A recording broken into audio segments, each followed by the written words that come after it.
Belief is important when it comes to your doctor. Belief is vital when you go to the grocery store. Belief is the foundation for a good marriage. And belief in God is just as vital.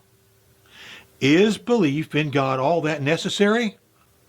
What is belief in God and what is not? Where does it come from? Where is it going? Can it make your life better? Those answers are just ahead. You're watching Timeless Talks, timeless subjects, information for life. What you call belief and what I call belief, well, they might be two different things, right? So we must start with a simple definition. The New Testament type belief comes from the Greek word pistis or pisteuo. The meanings range from persuasion or moral conviction to assurance, but in a single word, trust. When we believe in God or Jesus, we trust Him to do the impossible things necessary for salvation, namely forgiving us for our sins and our opposition to Him. Trust implies action. When someone trusts you with personal information, say your health information, you keep their trust by taking measures to protect their health information from easy access by anyone. See, trust implies action. Sadly, many think that they have faith in God, but they are confusing it with agreement to facts.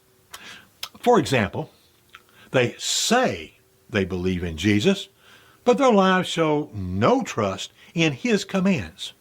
Jesus tells us to avoid hypocrisy, but these so-called believers look religious, but they keep lying and cheating and hating. They are agreeing that Jesus existed, and they are agreeing that He is the leader of the Christian religion.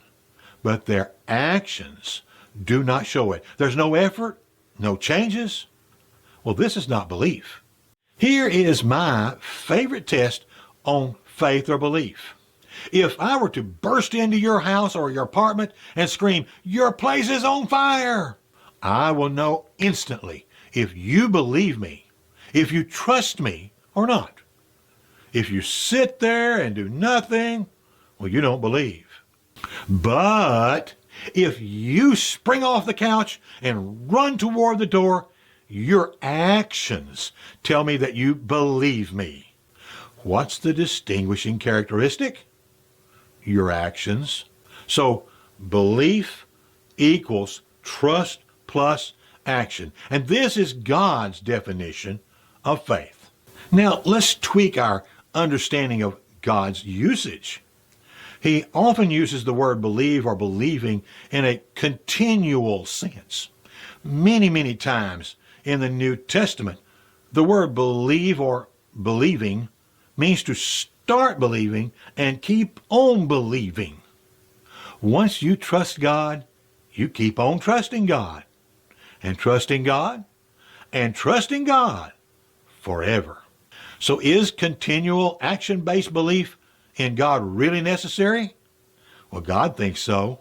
He wrote, "And without faith it is impossible to please Him, for whoever would draw near to God must believe that He exists and that He rewards those who seek Him." Did you hear the impossible part? Did you hear what believers do? They draw near and they seek Him. And Jesus said, whoever believes and is baptized will be saved, but whoever does not believe will be condemned. Where does this kind of belief with its trust plus action come from? And the answer to this is very easy. Let's just go back to that fire story we had a moment ago. Why did you trust me when I screamed at you? Was it because you have found that I always tell the truth? Is it because you know that when I get super excited, something's going to happen? Is it because you know my history as a first responder in EMS? Or is it because you know me personally and know that I care about you and your family. Any one of these should be good enough. But taken as a collection, you believed me, you trusted me, and you acted. You believed. This kind of religious belief with its trust plus action comes from experiencing Jesus. Does he always tell you the truth?